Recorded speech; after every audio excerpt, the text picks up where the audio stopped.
Mi esposo murió y encontré una carta que le escribió a su hija diciéndole que nunca me amó y que solo se casó conmigo por mi dinero. Él quería que yo la mantuviera durante la universidad, así que la voy a cortar en el momento que cumpla 18 años. Mi esposo, de 48 años, falleció recientemente después de una larga batalla contra un tumor cerebral terminal. Yo tengo 45 años y estuve casada con él durante los últimos 5 años. Él tenía una hija de 17 años de su matrimonio anterior. Su madre biológica, su ex esposa, abandonó a mi esposo y a mi hijastra cuando la niña era muy pequeña. Le dejó una nota manuscrita diciendo que no podía manejar la responsabilidad y se fue para nunca más volver a ser vista. Llegué a sus vidas cuando mi hijastra tenía alrededor de 10 años. Desde el primer momento, ella fue hostil conmigo. Entendía que era difícil para ella. Su madre se había ido y yo nunca pretendí reemplazar a su mamá. Traté de ser lo más paciente y comprensiva posible. Solo esperaba que, con el tiempo, pudiera ver que realmente me importaba su padre y quería estar ahí para ambos. Nunca fue fácil durante nuestro periodo de noviazgo y después de que me mudé con ellos. Mi hijastra hizo todo lo posible para sabotear la relación. Hacía comentarios sarcásticos o incluso mentía descaradamente a su papá para tratar de causar peleas entre nosotros. Por ejemplo, una vez le dijo que yo la había golpeado, algo que nunca sucedió, en un intento de hacer que él rompiera conmigo. Afortunadamente, él no creyó esa mentira después de que ambos la confrontamos, pero fue increíblemente incómodo y doloroso. Ella nunca se disculpó realmente, solo sonrió con malicia como si hubiera lanzado un desafío y estuviera esperando a ver si yo me quedaría. El incidente más dramático fue cuando mi esposo me propuso matrimonio. Mi hijastra perdió completamente el control. Gritó que yo estaba tratando de reemplazar a su madre y que su familia no me necesitaba. Esa misma noche, se escapó de casa. Terminamos encontrándola horas después en el bosque detrás de nuestro vecindario, después de una búsqueda desesperada que involucró a vecinos y a la policía. Estaba fría, asustada y enojada. Después de ese incidente, mi esposo organizó terapia para ella y algo de terapia familiar para los tres juntos. Creo que la consejería ayudó un poco porque eventualmente dejó de atacar abiertamente. Incluso aceptó ser dama de honor en nuestra boda un año después, aunque lo hizo con muchas caras y actitud. En la boda, se negó a sonreír en cualquier foto, pero al menos apareció. Pensé que eso era progreso. Tal vez el comienzo de la aceptación, incluso si todavía hacía comentarios hirientes como ella es tu esposa, papá, no mi mamá, cada vez que tenía la oportunidad. Los primeros años de nuestro matrimonio fueron una mezcla constante de pequeños triunfos y retrocesos. Había días en los que mi hijastra parecía casi tolerarme, especialmente cuando necesitaba algo en un viaje al centro comercial, dinero para salir con amigos o ayuda con algún proyecto escolar. En esos momentos podía ser casi civil, incluso dulce cuando realmente quería algo. Me di cuenta de que estaba manipulando la situación, pero parte de mí se aferraba a esos pequeños momentos de normalidad, esperando que eventualmente se convirtieran en algo real. Recuerdo vívidamente una tarde cuando ella tenía alrededor de 14 años. Había tenido una pelea terrible con su mejor amiga en la escuela y llegó a casa llorando. Su papá estaba trabajando hasta tarde, así que solo estábamos ella y yo. Esperé que fuera a su habitación y me ignorara como de costumbre, pero en lugar de eso, se sentó en la cocina mientras yo preparaba la cena. No dijo nada al principio, solo se quedó ahí sollozando silenciosamente. Finalmente le pregunté si quería hablar sobre lo que había pasado. Para mi sorpresa, me contó toda la historia, cómo su amiga había compartido uno de sus secretos con otras chicas, cómo se sentía traicionada y humillada. Escuché sin juzgar, le ofrecí algunos consejos suaves sobre la amistad adolescente y le hice su merienda favorita. Por un momento, se sintió como una verdadera conversación entre madrastra e hija, pero al día siguiente era como si esa conversación nunca hubiera ocurrido. Volvió a su comportamiento habitual de ignorarme o ser cortante conmigo. Cuando mencioné casualmente el incidente con su amiga frente a su papá más tarde, me lanzó una mirada tan llena de ira que me hizo retroceder. Fue como si hubiera violado algún acuerdo tácito al reconocer que habíamos tenido un momento de conexión. Estos patrones se repitieron durante años. Momentos fugaces donde bajaba la guardia, seguidos de periodos prolongados de hostilidad o indiferencia fría. Aprendí a no esperar demasiado de estos episodios, pero también no podía evitar sentir una pequeña punzada de esperanza cada vez que sucedían. Mi esposo parecía completamente ajeno a la mayoría de estas dinámicas. Cuando yo intentaba hablar con él sobre el comportamiento de su hija, él tendía a minimizarlo o encontrar excusas. Es solo un adolescente, diría. Está pasando por mucho. Solo necesita tiempo. Parte de mí se preguntaba si él realmente no veía lo que estaba pasando o si simplemente no quería lidiar con ello. Era más fácil para él mantener compartimentos separados de su relación conmigo y su relación con su hija, en lugar de abordar los problemas subyacentes. Había ocasiones en las que yo me sentía como una extraña en mi propia casa. Los fines de semana, cuando su hija estaba en casa, la atmósfera se volvía tensa. Ella tenía una manera de dominar el espacio sin siquiera hablar mucho. Su presencia era como una nube de tormenta que seguía a mi esposo por la casa. Él se volvía más cauteloso, más consciente de cada palabra que decía, como si estuviera caminando sobre cáscaras de huevo. Me di cuenta de que mi esposo nunca me defendía realmente cuando su hija era particularmente cruel o irrespetuosa. En el mejor de los casos, le diría suavemente que fuera más amable, pero nunca con la firmeza que yo esperaba de un esposo protegiendo a su esposa. A veces me preguntaba si él secretamente estaba de acuerdo con ella, si también pensaba que yo era una intrusa en su pequeña familia de dos. Pero luego venían los momentos cuando estábamos solos, cuando él me tomaba de la mano y me decía lo agradecido que estaba de tenerme en su vida. Me hablaba de sus sueños para nuestro futuro juntos, de viajes que queríamos tomar cuando su hija fuera mayor, de tal vez tener un hijo propio algún día. En esos momentos, todas mis dudas se desvanecían. Pensaba que solo necesitábamos más tiempo, que eventualmente las cosas se resolverían. El aspecto financiero de nuestra relación era algo de lo que raramente hablábamos directamente, pero estaba siempre presente de fondo. Desde el principio principio fue claro que yo tenía más recursos económicos, heredé una cantidad considerable cuando mi padre murió unos años antes de conocer a mi esposo y tenía un trabajo bien remunerado en consultoría financiera. Mi esposo trabajaba como técnico en mantenimiento de equipos médicos, un trabajo estable pero no particularmente lucrativo. Cuando nos casamos, se mudó a mi casa, que había pagado completamente con mi herencia. Era una casa hermosa en un buen vecindario, mucho más grande y mejor ubicada que el apartamento de 2 habitaciones donde él había estado criando a su hija. Pensé que esto sería bueno para todos, más espacio, mejores escuelas para su hija, un ambiente más cómodo para nuestra nueva familia mixta. Al principio, mi esposo insistió en contribuir tanto como pudiera a los gastos del hogar. Dividíamos las facturas de servicios públicos y él compraba los comestibles la mayoría de las veces. Pero gradualmente, mientras su hija crecía y sus gastos aumentaban, clases particulares, actividades extracurriculares, ropa, electrónicos, se volvió claro que mis ingresos estaban cubriendo la mayor parte de todo. No me molestaba, al menos no conscientemente. Veía a su hija como mi hijastra y esperaba apoyarla financieramente como lo haría cualquier padre. Mi esposo siempre expresaba gratitud por mi generosidad y hablaba de cómo algún día él me compensaría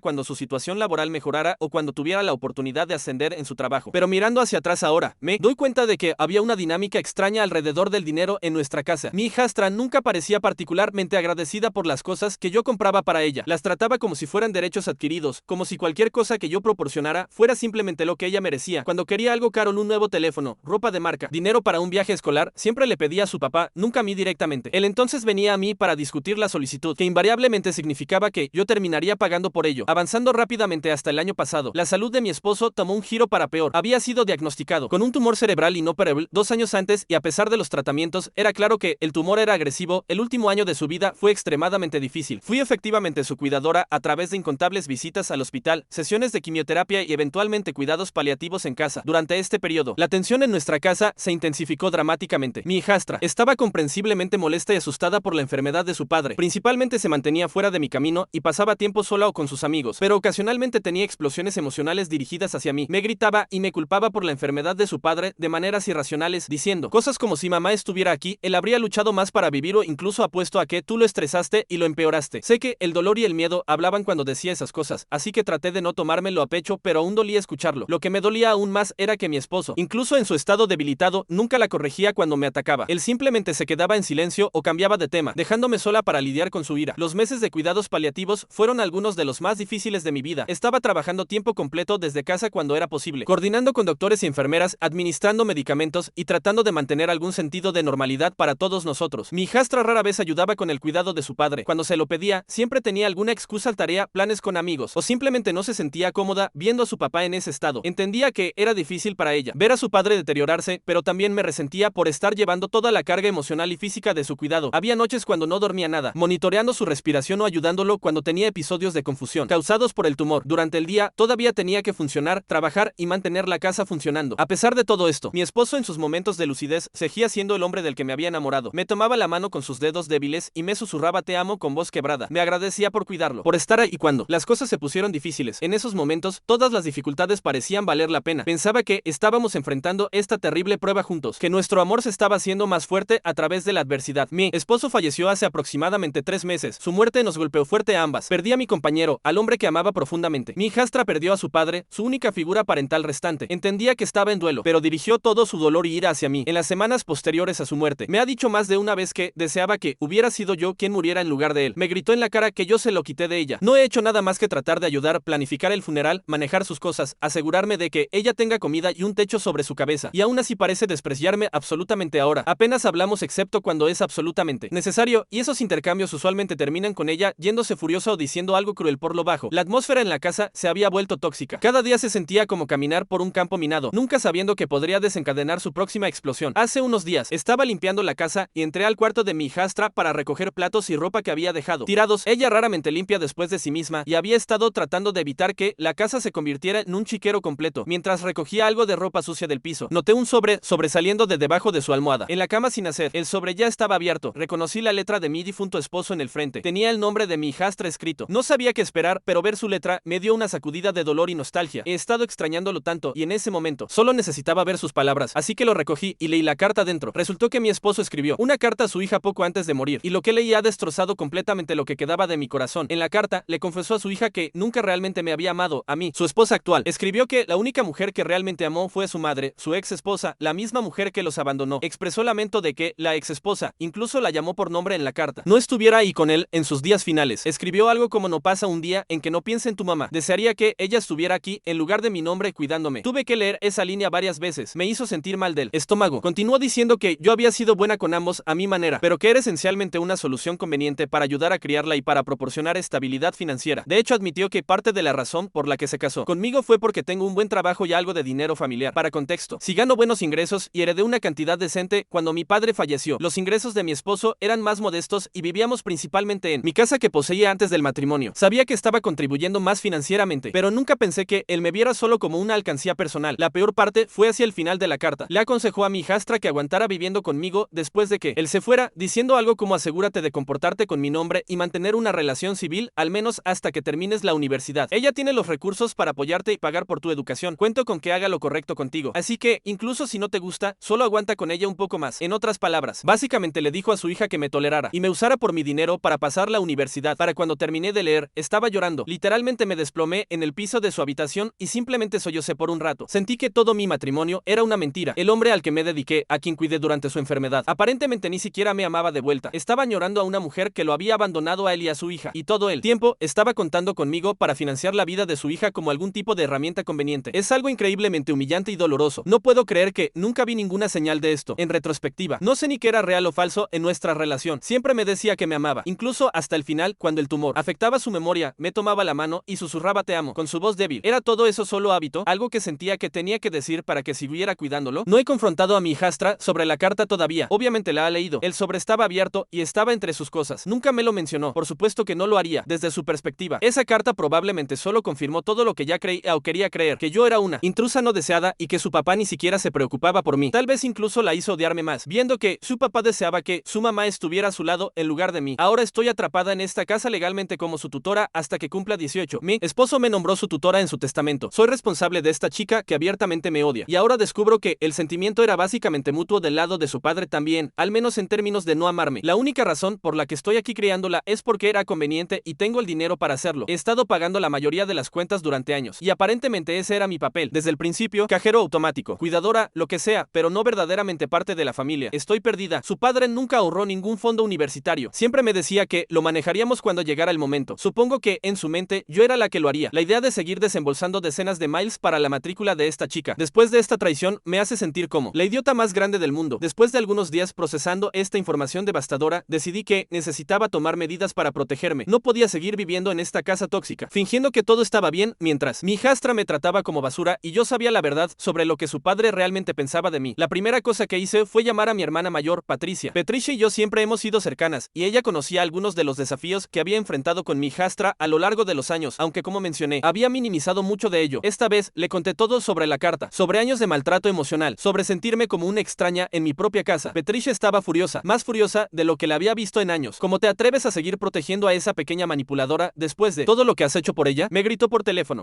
Ese hombre, no puedo creer que te haya usado así. 5 años de tu vida dedicados a alguien que nunca te amó realmente. Hablar con Patricia me ayudó a aclarar mis pensamientos. Me hizo dar cuenta de que había estado tan enfocada en tratar de ser una buena madrastra, una buena esposa, que había perdido de vista mi propio valor y dignidad. Había permitido que me trataran mal durante años, siempre esperando que las cosas mejoraran, siempre dando el beneficio de la duda. Necesitas salir de esa situación, me dijo Patricia. Esa chica va a cumplir 18 pronto. No tienes ninguna obligación de seguir siendo su banco personal después de eso. Deja que aprenda a valerse por sí misma, pero sabía que no sería tan simple. Todavía era legalmente responsable de mi hijastra por algunos meses más, y a pesar de todo lo que había pasado, una parte de mí todavía se sentía culpable por la idea de abandonar completamente a una adolescente que había perdido a su único padre restante. Incluso después de años de maltrato, mi instinto era tratar de hacer lo correcto. Decidí que necesitaba establecer límites claros, tanto por mi propia cordura como para preparar a mi hijastra para la realidad de que las cosas iban a cambiar. Cuando cumpliera 18, no podía seguir fingiendo que teníamos algún tipo de relación familiar funcional cuando claramente no la teníamos. Una semana después de encontrar la carta, mi hijastra me abordó civilmente por primera vez en meses para hablar sobre la universidad. Fue sorprendentemente educada. Sospecho que estaba tratando de comportarse bien para asegurar que yo pagara. Ella está en su último año de preparatoria ahora y la universidad se ha convertido en el tema candente. Es una buena estudiante a pesar de toda la agitación. Le doy crédito por eso, y tenía el corazón puesto en una universidad particular fuera del estado que es muy cara. Con sus calificaciones puede entrar, pero pagar por ello es otra cosa. Como mencioné antes, mi esposo no ahorró nada para su universidad. Anteriormente, el entendimiento, al menos de mi parte, era que nosotros, es decir, él y yo juntos, figuraríamos cómo pagar cuando llegara el momento. Eso básicamente significaba yo, ya que siempre había sido la columna vertebral financiera. Antes de todo esto, tenía toda la intención de ayudarla con la universidad porque la veía como parte de mi familia. Me pregunté preguntó si podía llenar algunos formularios financieros de ayuda estudiantil para padres y mencionó que como tengo dinero, probablemente no calificaría para mucha ayuda. Fue casi comercial. Claramente esperaba que yo fuera a cubrir la factura o al menos una gran parte de ella. Respiré profundo y decidí que era hora de ser honesta y firme. Le dije con calma que, dado el costo de la escuela que quería, necesitaría obtener becas sustanciales o considerar opciones más asequibles. Dije algo como no estoy en posición de pagar por la universidad de ensueño completamente. Y como tu papá no ahorró nada para la universidad, tenemos que ser realistas sobre lo que podemos permitirnos. Esa fue la forma más suave que pude formularlo. Creo que, en el momento en que dije eso, su cara se desplomó y pasó de 0 a enfurecida en aproximadamente medio segundo. Me acusó de mentirle. Explotó diciendo ¿de qué estás hablando? Tienes mucho dinero. Simplemente no quieres que sea feliz. Estás haciendo esto para joderme. Me mantuve tan calmada como pude y le dije que nunca acordé pagar por una escuela privada cara al 100% y que el dinero no es algún recurso infinito. Siguió despotricando, diciendo que yo estaba llena de mierda. Gritó deja de pretender que eres pobre. Veo tus estados de cuenta bancarios. No tengo idea de cómo vería mis estados de cuenta bancarios. Tal vez mi esposo le dijo cosas sobre mis finanzas o husmeo en mi oficina. Luego me acusó de romper mi promesa a su papá, diciendo que estaba faltando a lo que debía porque era rencorosa. En ese punto, admito que perdí un poco la calma. Dije algo como ¿por qué querría pagar decenas de miles de dólares por alguien que claramente me odia? Ella gritó de vuelta que nunca pidió estar atrapada conmigo y que solo estaba haciendo esto para vengarme de un hombre muerto. Se puso realmente acalorado con ambas, levantando la voz. Finalmente, no pude contenerlo más. Le dije que sabía sobre la carta que su padre le escribió. Probablemente no debería haberlo soltado en ese momento, pero estaba tan enojada y herida, y su derecho a todo me estaba empujando al límite. El efecto fue inmediato. Se quedó callada por medio segundo, ojos muy abiertos, completamente tomada por sorpresa. Luego absolutamente explotó. Comenzó a gritar que no tenía derecho a leer esa carta. Me llamó una perra manipuladora, perdón por el lenguaje, pero eso es lo que dijo, y me acusó de husmear entre sus cosas para encontrar una razón para joderla. Afirmó que la engañé fingiendo que pagaría por la universidad y luego cambié de opinión para castigarla por lo que leí. Para que conste, nunca le prometí nada sobre la universidad después de que su papá murió. De hecho, literalmente no lo habíamos discutido hasta esta conversación, probablemente porque me estaba evitando y yo no iba a mencionarlo primero. En este punto, estaba en un colapso completo. Comenzó a tirar objetos de la mesa del comedor. Honestamente estaba atónita y un poco asustada. Nunca la había visto tan desquiciada. Luego agarró mi laptop, la tenía abierta en la mesa porque había estado revisando algunos documentos, y la lanzó al otro lado de la habitación. Se estrelló contra el piso y la pantalla se quebró, básicamente destruida. Grité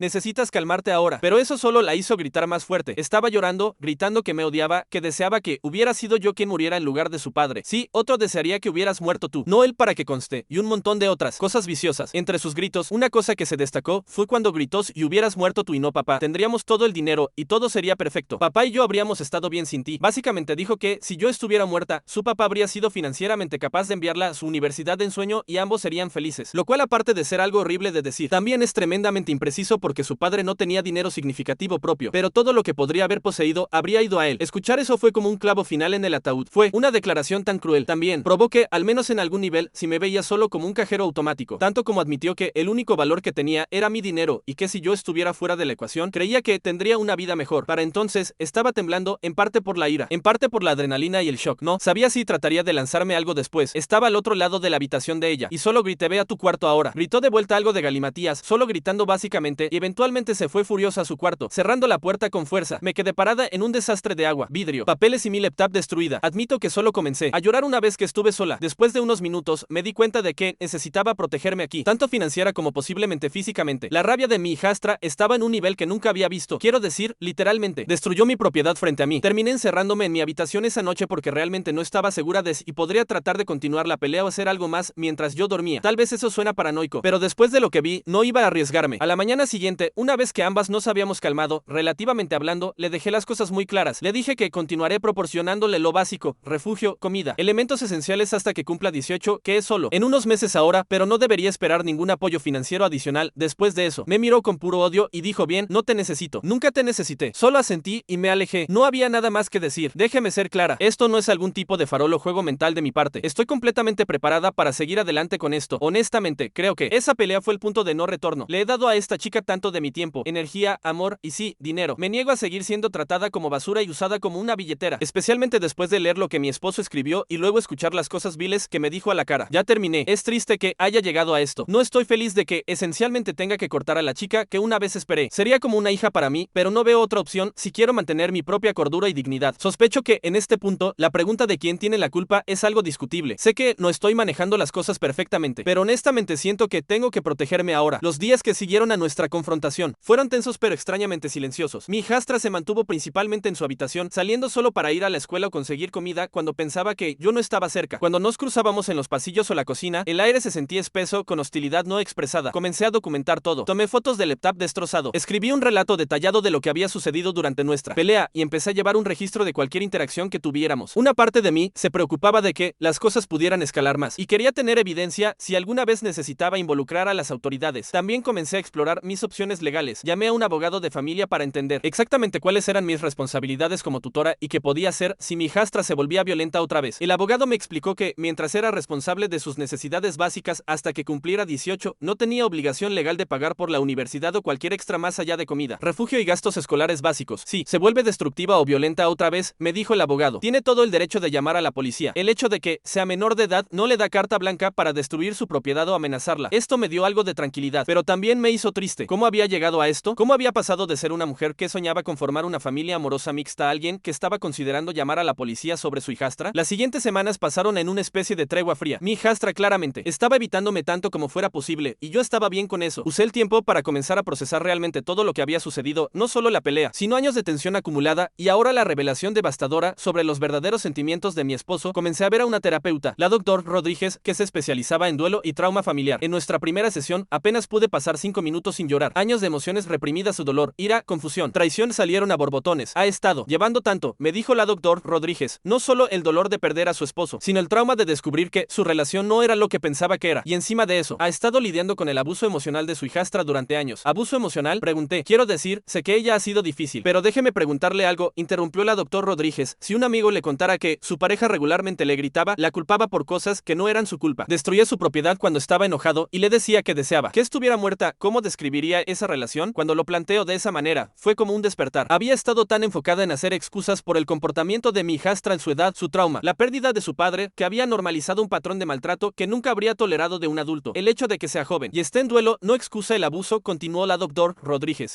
Usted no tiene la obligación de someterse a maltrato solo porque se siente culpable por su situación. Estas sesiones de terapia se convirtieron en un salvavidas para mí. Finalmente tenía un lugar seguro para procesar todos los sentimientos complicados que había estado reprimiendo. La ira hacia mi esposo por mentirme durante años. La traición de descubrir que me había visto principalmente como un medio para un fin. El dolor de perder no solo a mi esposo, sino también mi entendimiento de quién era él y qué significaba nuestra relación. Y luego estaba la culpa. Dios, la culpa era abrumadora. Era una persona terrible por considerar cortar financieramente a una adolescente huérfana. Estaba siendo vengativa y cruel. Estaba castigando a mi hijastra por los pecados de su padre. La doctor Rodríguez me ayudó a trabajar a través de estos sentimientos. Usted no es responsable de las decisiones que hizo su esposo, me recordaba. Y no es responsable de las consecuencias de esas decisiones. Él eligió usar su generosidad. Él eligió criar a su hija con la expectativa de que usted sería su banco personal. Esas fueron sus decisiones, no las suyas. Mientras tanto, la vida en casa continuaba en su estado extraño de guerra fría. Mi hijastra había comenzado a quedarse con amigos más frecuentemente, lo cual estaba bien conmigo. Cuando estaba en casa, era como un fantasma silenciosa, evitaba el contacto visual, se escabullía por la casa como si estuviera tratando de no ser vista. Hubo una noche, alrededor de 3 semanas después de nuestra gran pelea, cuando llegué a casa del trabajo y encontré una nota en la mesa de la cocina. Era de mi hijastra, informándome que se quedaría en casa de su amiga Sara por el fin de semana. No había por favor ni gracias, solo una declaración de hecho. Mientras leía la nota, sentí una mezcla extraña de alivio y tristeza. Alivio, porque tendría la casa para mí misma por unos días, pero tristeza porque esto era en lo que se había convertido nuestra relación, comunicación a través de notas cortantes, evitándose mutuamente como extraños hostiles. Decidí usar ese fin de semana para hacer algo que había estado posponiendo, ir a través de las pertenencias de mi esposo. Había estado evitando esta tarea porque sabía que sería emocional, pero también sabía que necesitaba hacerse. Empecé con su escritorio en nuestro dormitorio, mientras clasificaba documentos, fotos y recuerdos personales. Me encontré analizando cada elemento a través de esta nueva lente de conocimiento sobre sus verdaderos sentimientos. ¿Era esta foto de nuestra luna de miel real para él o solo estaba actuando? ¿Qué hay de estas notas de amor que me escribía en nuestros aniversarios en el fondo de uno de sus cajones? Encontré algo que me hizo detenerme en seco. Era una pequeña caja de joyería que no había visto antes. Adentro había un anillo, no cualquier anillo, sino lo que claramente era un anillo de compromiso. Un anillo que definitivamente no era el que me había dado. Mi corazón comenzó a acelerarse mientras examiné el anillo más de cerca. Era hermoso, un solitario de diamante en un engaste vintage que se veía caro. Había una pequeña nota doblada debajo de él. Con manos temblorosas, la desdoblé. La nota estaba en la letra de mi esposo, pero estaba amarillenta y claramente había sido escrita mucho antes de que nos conociéramos. Decía, para María, cuando encuentre el valor para pedirte que vuelvas, siempre tuyo, David María, el nombre de su ex esposa, el nombre que había visto en la carta a su hija. Me senté en el borde de la cama, sosteniendo este anillo y esta nota, y sentí como si el piso se hubiera caído debajo de mí. No solo había estado opinando por su ex esposa durante nuestro matrimonio, había estado planeando activamente pedirle que regresara. Había comprado un anillo, había escrito una nota. En algún momento, durante nuestros 5 años juntos, había estado preparándose para dejarme por una mujer que había abandonado a él y a su hija años antes. Cuando había comprado este anillo? ¿Había sido al principio de nuestro matrimonio? ¿En el medio? ¿El año pasado, mientras yo lo cuidaba durante su enfermedad? La idea de que podría haber estado gastando nuestro dinero, mi dinero, en un anillo para otra mujer, mientras yo pagaba por todo lo demás, era nauseabunda. Llamé a Patricia inmediatamente. Ni siquiera la saludé cuando contestó. Encontré un anillo, le dije, mi voz quebrándose. Un anillo de compromiso que compró para su ex esposa, con una nota diciéndole que siempre fue suyo. El silencio del otro lado de la línea duró tanto que pensé que se había cortado la llamada. Finalmente, Patricia habló, su voz lenta y deliberada. Ese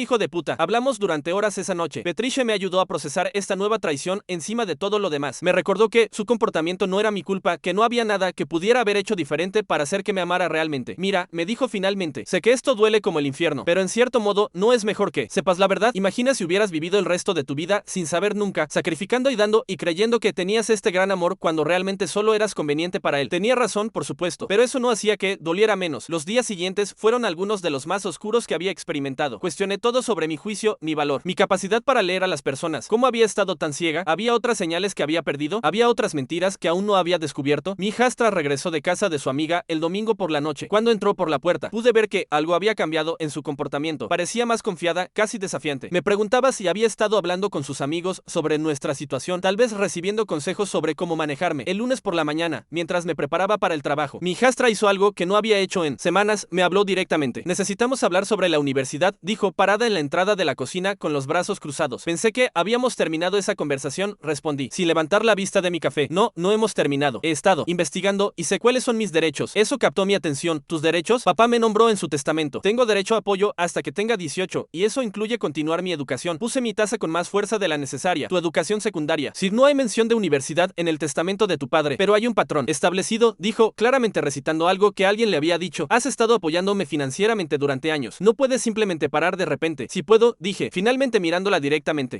Lo haré. Su confianza vaciló un poco, pero se recuperó rápidamente. Veremos qué dice un abogado sobre eso. Adelante, dije, pero te sugiero que también preguntes a ese abogado sobre las consecuencias de destruir la propiedad de alguien. Eso la calló. Se fue furiosa, pero no dijo nada más. Esa tarde recibí una llamada inesperada. Era de la orientadora escolar de mi hijastra, la señora Thompson. Señora García, dijo, me preguntaba si podríamos programar una reunión para discutir los planes universitarios de hijastra. Entiendo que ha habido algunas complicaciones familiares recientemente. Mi estómago se hundió. Claramente mi hijastra había estado hablando con la escuela sobre nuestra situación. ¿Qué tipo de complicaciones? Pregunté cautelosamente. Bueno, hijastra ha expresado preocupación de que usted podría no estar dispuesta a apoyar sus metas educativas, dado que usted está listada como su tutora y contacto de emergencia. Pensé que sería mejor si pudiéramos sentarnos todos juntos y resolver cualquier malentendido. Sabía que tenía que ser cuidadosa aquí. No quería parecer la madrastra malvada, pero tampoco iba a ser manipulada para comprometerme a pagar por la universidad. Estaré feliz de reunirme con usted, dije, pero creo que es importante que entienda que hay algunos problemas familiares complejos en juego aquí que van más allá de las finanzas simples. Programamos la reunión para el final de esa semana. Mientras colgaba el teléfono, me di cuenta de que mi hijastra estaba escalando la situación, tratando de usar a la escuela como apalancamiento contra mí. Era un movimiento inteligente, admito, pero también me mostró cuán calculadora podía ser cuando quería algo. Esa noche, decidí que era hora de tener una conversación más detallada con mi terapeuta sobre cómo manejar esta nueva escalada. También decidí que necesitaba consultar con mi abogado otra vez, solo para asegurarme de que entendía completamente mis derechos y responsabilidades. La reunión en la escuela resultó ser tan incómoda como esperaba. Mi hijastra había claramente pintado una imagen de mí como una madrastra cruel que se negaba a apoyar su educación por razones puramente vengativos. La señora Thompson, aunque profesional, claramente había comprado esta narrativa. Entiendo que la pérdida del padre de hijastra ha sido difícil para toda la familia, comenzó la señora Thompson, pero es importante recordar que su educación no debería sufrir debido a disputas familiares. No hay disputas sobre su educación, respondí con calma. Ella terminará la preparatoria, está aplicando a universidades. Simplemente no puedo comprometer recursos ilimitados para una escuela de ensueño cara cuando hay opciones más asequibles disponibles. Mi hijastra habló. Eso no es lo que dijiste antes. Antes de que papá muriera, siempre dijiste que me ayudarías con la universidad. Era una distorsión de la verdad, pero técnicamente no era una mentira total. En conversaciones casuales durante los años, cuando ella tenía 14 o 15, había habido discusiones generales sobre la universidad donde había expresado apoyo para su educación, pero esas conversaciones habían sido en el contexto de una familia unida donde su padre también estaría contribuyendo y tomando decisiones. Las circunstancias han cambiado, dije simplemente. La reunión continuó por otra hora, con la señora Thompson tratando de mediar entre nosotras. Al final, quedó claro que no íbamos a llegar a algún tipo de resolución milagrosa. La señora Thompson sugirió que mi hijastra se enfocara en solicitar becas y buscar escuelas más asequibles, y que yo considerara cuánto apoyo podría proporcionar realistamente. Mientras salíamos de la escuela, mi hijastra se volvió hacia mí en el estacionamiento. Sabes que esto no va a terminar aquí, dijo. Voy a luchar por lo que me pertenece. ¿Qué te pertenece? Pregunté. Exactamente qué crees que te pertenece. Papá quería que cuidaras de mí. Eso incluye pagarme la universidad. Tu papá quería muchas cosas, dije, sintiendo que mi paciencia finalmente se agotaba, pero él no reservó ningún dinero para esas cosas. No hizo ningún ningún plan real, solo asumió que yo me haría cargo de todo, como siempre, porque tú dijiste que lo harías. No, porque él sabía que tenía dinero y pensó que podía contar conmigo para hacer su plan de respaldo automático. Hay una diferencia. Esa noche, realmente consideré por primera vez la posibilidad de renunciar a mi tutela temprano. Técnicamente era posible, podría peticionar a la corte para transferir la tutela al Estado, lo que básicamente significaría que mi hijastra se convertiría en pupila del Estado durante sus últimos meses antes de cumplir 18, pero sabía que eso sería extremo y probablemente causaría más drama de lo que valía la pena. Solo quedaban unos pocos meses. Podía aguantar unos pocos meses más. La situación finalmente llegó a un punto crítico unas semanas. Después, mi hijastra había estado comportándose de manera extraña más secretiva de lo usual, susurrando en llamadas telefónicas, pasando aún más tiempo fuera de casa. Comencé a sospechar que estaba planeando algo. Mis sospechas se confirmaron cuando llegué a casa del trabajo un viernes y encontré a un hombre de mediana edad sentado en mi sala de estar con mi hijastra. Se presentó como Mr. Davis, un abogado que se especializa en derechos de menores. Señora García, dijo, levantándose para estrechar mi mano. Su hijastra me ha contactado sobre algunos problemas legales concernientes a su situación de vida y apoyo financiero. Mi primera reacción fue ir al ira de que hubiera traído a un abogado a mi casa sin mi conocimiento o permiso, pero me forcé a mantener la calma. Veo, dije, ¿y cuáles son exactamente estos problemas legales? Mr. Davis abrió un portafolio y sacó algunos documentos. Bueno, entiendo que ha habido algunas discrepancias sobre el apoyo continuo para la educación superior de su hijastra, dado que usted ha estado en una posición parental durante varios años y ha establecido un patrón de apoyo financiero. Podría haber argumentos legales para el apoyo continuo. Escuché mientras él expuso su caso, que esencialmente se reducía a tratar de argumentar que yo tenía algún tipo de obligación legal o moral de continuar apoyando a mi hijastra más allá de sus necesidades básicas. Era un alcance legal y ambos lo sabíamos, pero entendí que él estaba siendo pagado para explorar cada ángulo posible. Cuando terminó, simplemente dije, entiendo, me gustaría que mi propio abogado revise cualquier cosa que tenga que firmar o considerar. ¿Podría dejar sus documentos y le haré saber? Sube ya un poco desconcertado, claramente había esperado más resistencia o que me asustara con jerga legal, pero había aprendido en mis propias consultas legales que la mejor respuesta, las tácticas intimidatorias, es mantenerse calmada e insistir en una revisión adecuada. Después de que se fue, mi hijastra y yo nos quedamos mirándonos en la sala de estar. ¿En serio? Dije finalmente. ¿Trajiste a un abogado a mi casa? Necesitaba saber cuáles son mis opciones, dijo defensivamente. Tus opciones son conseguir becas, conseguir préstamos estudiantiles, ir a una escuela comunitaria o encontrar alguna otra forma de pagar por tu educación. Esas son las mismas opciones que tienen millones de otros estudiantes cada año. Eso no es justo. Tú tienes el dinero. Tener dinero no significa que te lo deba. Esa declaración pareció golpearla. Por primera vez en nuestra conversación, se veía genuinamente herida en lugar de solo enojada. Pensé que me querías, dijo en voz baja. Y ahí estaba la pregunta real debajo de toda esta pelea sobre dinero y universidad. ¿La quería? Había pensado que sí, durante años. Había tratado de quererla como una hija. Pero después de años de maltrato, después de descubrir la verdad sobre los sentimientos de su padre, después de todas las cosas crueles que me había dicho, una vez pensé que podríamos tener una relación real, dije honestamente. Pero eso habría requerido respeto mutuo y cariño mutuo, y eso nunca sucedió. Ella se quedó ahí por un momento largo y por primera vez en años. Se veía como la niña vulnerable que conocí cuando tenía 10 años, pero luego la expresión se endureció otra vez. Bueno, supongo que ahora sabemos dónde estamos paradas. Supongo que sí. Esa noche marqué el día en mi calendario, 73 días hasta su cumpleaños número 18. La siguiente fase de nuestra coexistencia forzada fue posiblemente la más tensa de todas. Mi hijastra había claramente decidido que, si no iba a pagar voluntariamente por su universidad, haría mi vida lo más miserable posible en represalia. Su comportamiento se volvió más pasivo-agresivo que abiertamente hostil, lo que en algunos aspectos era peor. Comenzó con pequeñas cosas. Dejaría platos sucios en el fregadero durante días, incluso después de que yo lo señalara. Usaría toda el agua caliente intencionalmente cuando sabía que necesitaba ducharme para el trabajo. Tocaría música fuerte en su habitación hasta altas horas de la noche, siempre parando justo antes de que fuera lo suficientemente tarde para justificar llamar a la policía. Pero fue cuando comencé a notar que faltaban cosas que me di cuenta de que había escalado más allá de simples molestias. Al principio fueron pequeños artículos en un collar que no podía encontrar, algo de efectivo que estaba segura de haber dejado en mi escritorio, cosas que fácilmente podrían explicarse como haberse perdido o haber sido mal colocadas. Luego desapareció mi tarjeta de crédito respaldo. Era una que usaba raramente, principalmente para emergencias, así que no me di cuenta de inmediato. Solo cuando recibí el estado de cuenta y vi varios cargos de lugares que nunca había visitado, una tienda de cosméticos, un restaurante del otro lado de la ciudad, una tienda de ropa donde mi hijastra y sus amigas solían ir de compras. Confronté a mi hijastra esa noche, sosteniendo el estado de cuenta. ¿Quieres explicarme esto?, pregunté, señalando los cargos. Ella miró el papel y se encogió de hombros. No sé de qué estás hablando. Estos son lugares donde compras regularmente. Y esta fecha, señalé una transacción específica. Fue el día que dijiste que te ibas a casa de Sara después de la escuela. Tal vez alguien clonó tu tarjeta, dijo sin inmutarse. Pasa todo el tiempo. Sabía que estaba mintiendo, pero también sabía que sería casi imposible probarlo. Los cargos no eran enormes, tal vez $200 en total, pero no era realmente sobre el dinero. Era sobre el principio, sobre el hecho de que había escalado de comportamiento pasivo-agresivo a robo directo. Estoy cancelando esta tarjeta, le dije. Y